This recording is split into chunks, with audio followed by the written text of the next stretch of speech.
Assalamualaikum warahmatullahi wabarakatuh. Berjumpa lagi dengan AF19 channel yang selalu menemani Bapak Ibu atau teman-teman semua dalam belajar baik P3K maupun CPNS. Jangan lupa subscribe, like, share, dan selalu support channel ini agar saya semakin bersemangat untuk memberikan soal-soal P3K maupun CPNS. Jika Bapak Ibu mau request, silahkan tulis di kolom komentar. Nanti akan saya buatkan dan akan saya bahas di channel ini. Baik, langsung saja ke pembahasan soal nomor 1.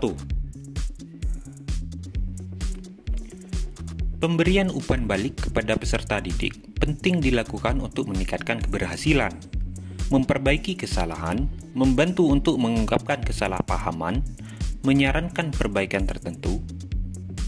Jenis umpan balik jika siswa homogen adalah A. Representative feedback, B. Kumulatif feedback, C. Quantitative feedback, D. Institutionalized feedback, external feedback. Jadi, pembahasannya adalah kumulatif feedback adalah umpan balik yang datang kepada komunikator untuk kemudian dihimpun dahulu dan tidak segera diubah ke bentuk tindakan berikutnya. Karena komunikator harus mampu mempertimbangkan terlebih dahulu untuk dapat membuat kebijaksanaan selanjutnya. Jadi cocok untuk siswa yang homogen. Jawabannya adalah B. Kumulatif feedback. Menyanyikan lagu Indonesia Raya merupakan penilaian A. Kinerja, B. Produk, C. Portofolio, D. Proyek, E. Praktik. Menyanyikan adalah kata kerja. Nah, jadi pilihan yang tepat adalah kita masuk ke pembahasan terlebih dahulu.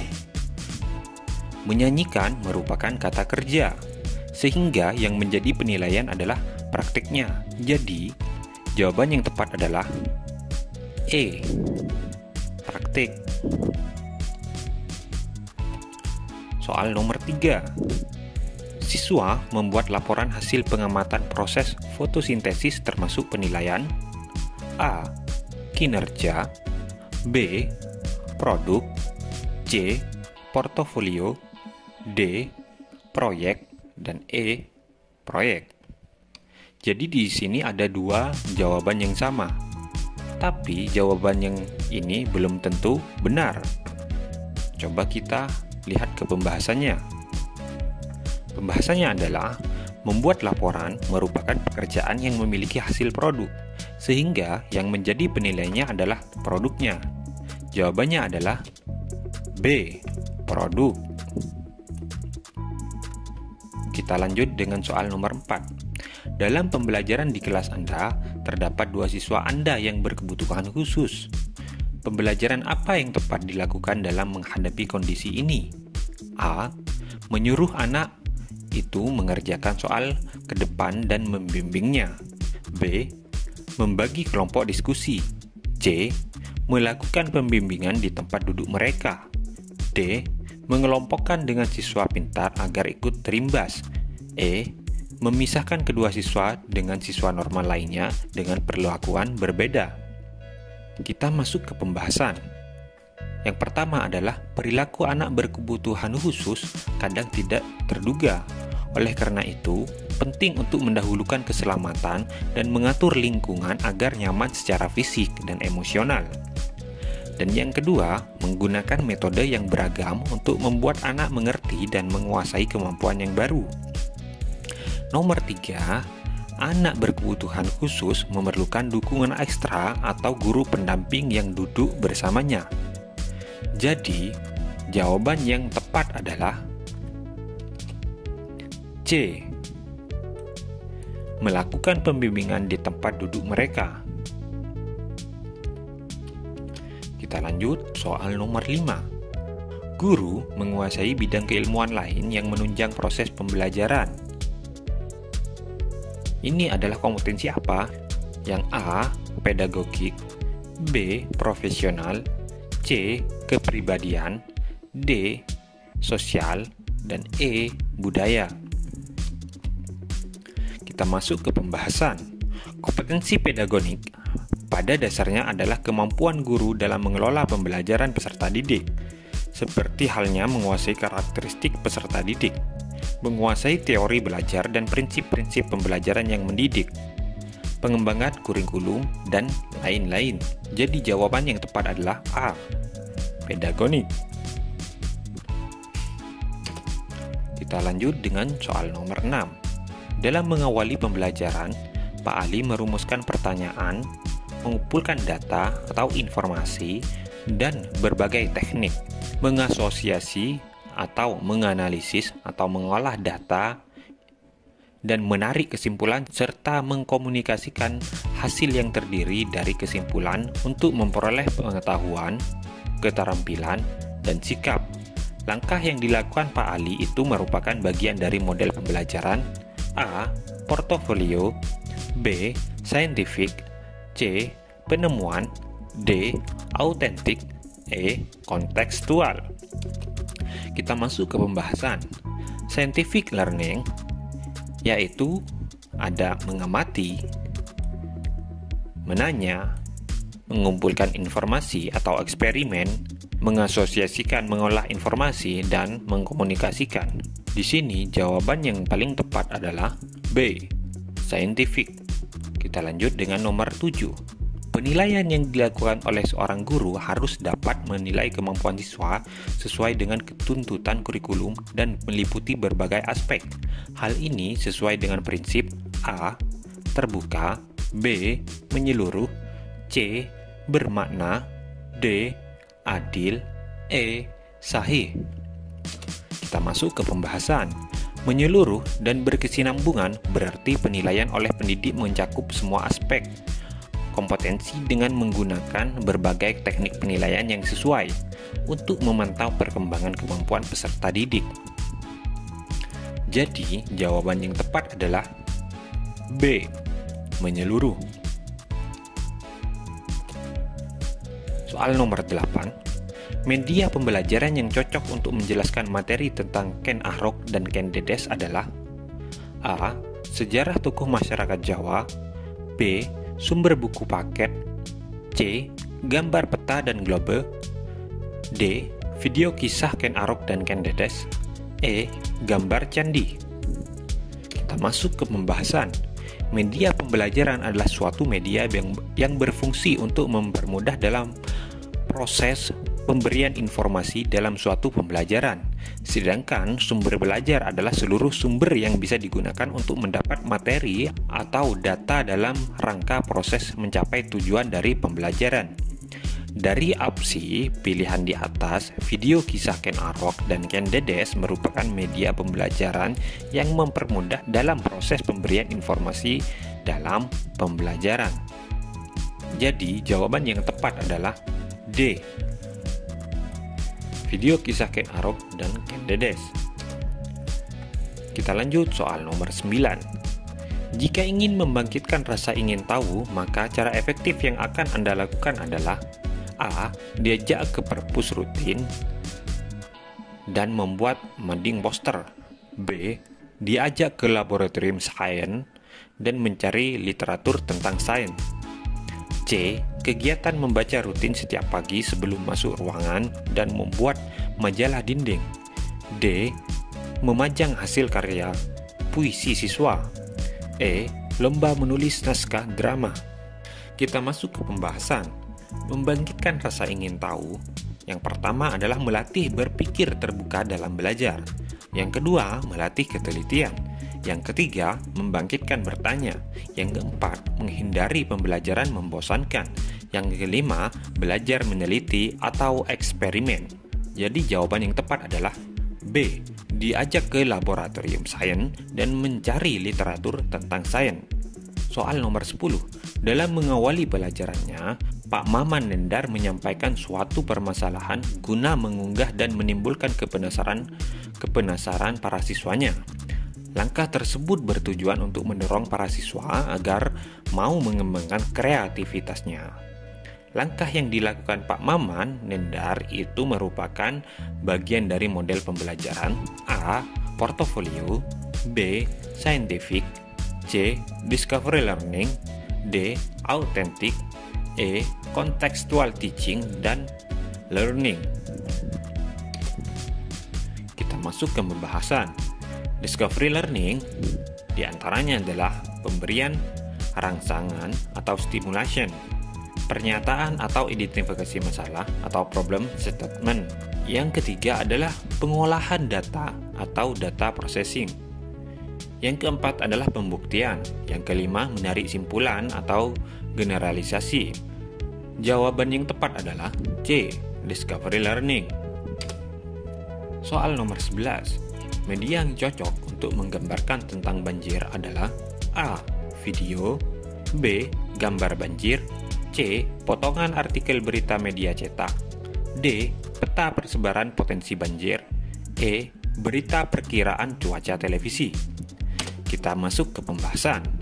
Tujuan pembelajaran tentang banjir. Yang pertama, penyebab banjir. Yang kedua, gambaran bahaya banjir.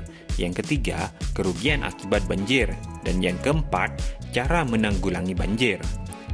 Jadi, dari potongan artikel berita media cetak mencakup keempat tujuan pembelajaran banjir tersebut.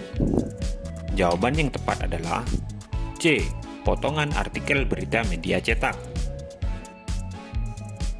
Soal nomor 12. Penilaian yang dilakukan oleh seorang guru harus didasarkan dan kriteria yang jelas. Tidak dipengaruhi subjektivitas penilai. Hal ini sesuai dengan prinsip A. Terbuka, B. Menyeluruh, C. Bermakna, D. Adil, dan E. Objektif. Kita masuk ke pembahasan. Objektif merupakan penilaian berdasarkan prosedur dan kriteria yang jelas, tidak dipengaruhi oleh subjektivitas penilai. Jadi, jawaban yang tepat adalah E. Objektif. Soal nomor 13. Bu Linda adalah seorang guru seni. Hari ini dia ingin menilai kemampuan siswa dalam membuat lukisan. Selain hasil lukisan siswa yang dinilai, teknik dalam menggambar, cara menggunakan alat dan perlengkapan dan juga sikap siswa dalam menghargai karya temannya juga menjadi acuan dalam penilaian. Dalam hal ini, Bu Linda telah menerapkan prinsip A. Sahih, B. Objektif, C. Menyeluruh, D. Sistematis, E. Beracuan kriteria. Kita masuk ke pembahasan. Dalam hal ini, Bu Linda menggunakan berbagai teknik penilaian yang sesuai untuk memantau perkembangan peserta didik. Berarti penilaiannya mencakup semua aspek kompetensi yang menyeluruh dan berkesinambungan. Jawaban yang tepat adalah C. Menyeluruh. Soal nomor 14. Hari ini diadakan penilaian harian oleh Pak Rendra, guru fisika. Jumlah nomor soal ada 10. Siswa dengan absen ganjil mengerjakan nomor ganjil. Siswa dengan nomor absen genap mengerjakan soal nomor genap. Yang dilakukan Pak Rendra tidak sesuai dengan prinsip penilaian. A. Adil, B. Objektif, C. Menyeluruh, D. Sistematis, E. Beracuan kriteria. Kita masuk ke pembahasan. Yang dilakukan Pak Rendra tidak sesuai dengan prinsip penilaian adil, yang berarti penilaian tidak menguntungkan atau merugikan peserta didik berkebutuhan khusus serta perbedaan latar belakang agama, suku, budaya, adat istiadat, status sosial ekonomi, dan gender. Jawaban yang tepat adalah A. Adil. Pak Rendra tidak sesuai dengan prinsip penilaian adil. Soal nomor 15. Dalam setiap pembelajaran, Pak Chandra selalu mengadakan penilaian untuk melihat daya serap siswa terhadap materi yang telah diberikan. Merupakan prinsip pembelajaran A. Sistematis, B. Beracu kriteria, C. Terpadu, D. Objektif, E. Akuntabel. Kita masuk ke pembahasan. Pak Chandra menjadikan penilaian sebagai bagian dari pembelajaran, yang merupakan prinsip pembelajaran terpadu, yang berarti penilaian oleh pendidik merupakan salah satu komponen yang tak terpisahkan dari kegiatan pembelajaran. Jadi, jawaban yang tepat adalah C. Terpadu. Soal nomor 16. Dari banyaknya definisi atau batasan yang dikemukakan oleh para ahli, esensi dari pengertian penilaian portofolio adalah A.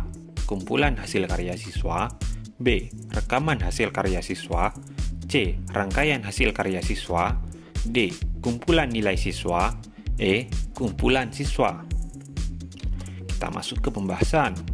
Portofolio adalah kumpulan hasil karya seorang peserta didik sebagai hasil pelaksanaan tugas kinerja yang ditentukan oleh guru atau oleh peserta didik bersama guru, sebagai bagian dari usaha mencapai tujuan belajar atau mencapai kompetensi yang ditentukan dalam kurikulum.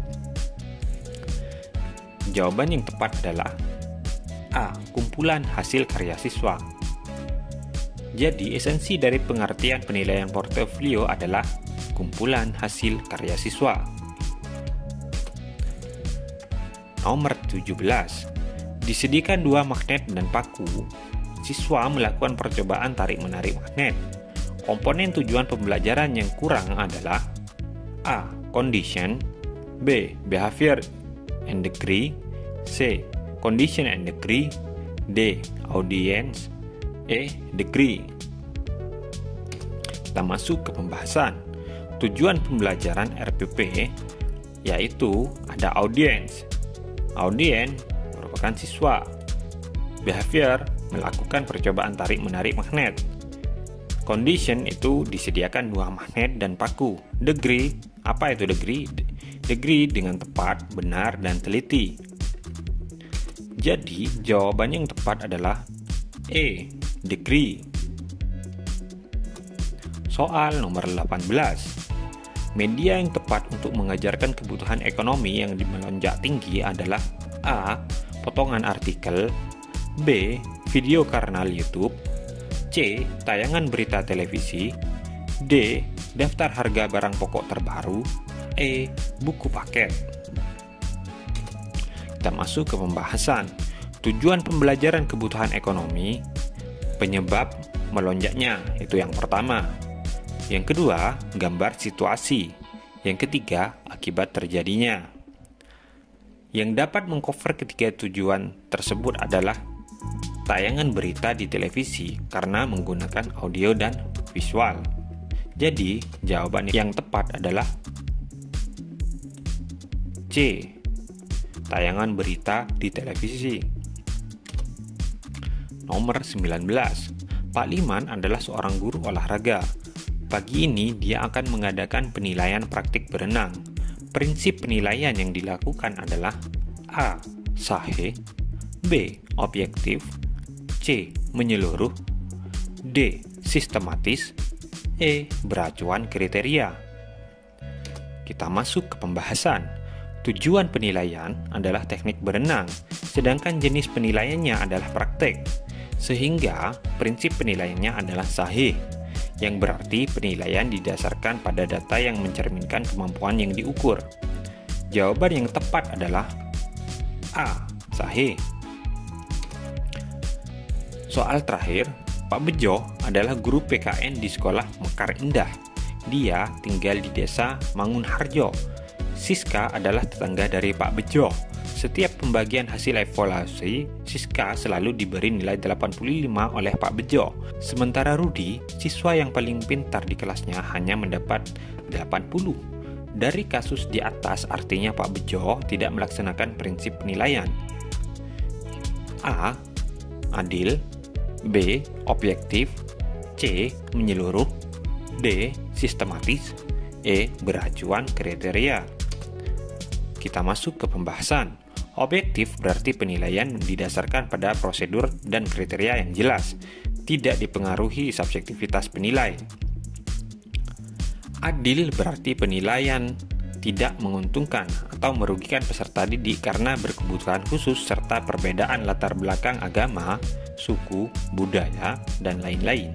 Karena pada kasus di atas menggunakan subjek Siska, maka pilihan yang tepat adalah objektif. Jadi jawaban yang tepat adalah B, objektif. Terima kasih telah menonton video ini. Semoga Bapak Ibu dapat diterima P3K di tahun ini. Jangan lupa subscribe dan nyalakan loncengnya. Terima kasih Bapak Ibu. Assalamualaikum warahmatullahi wabarakatuh.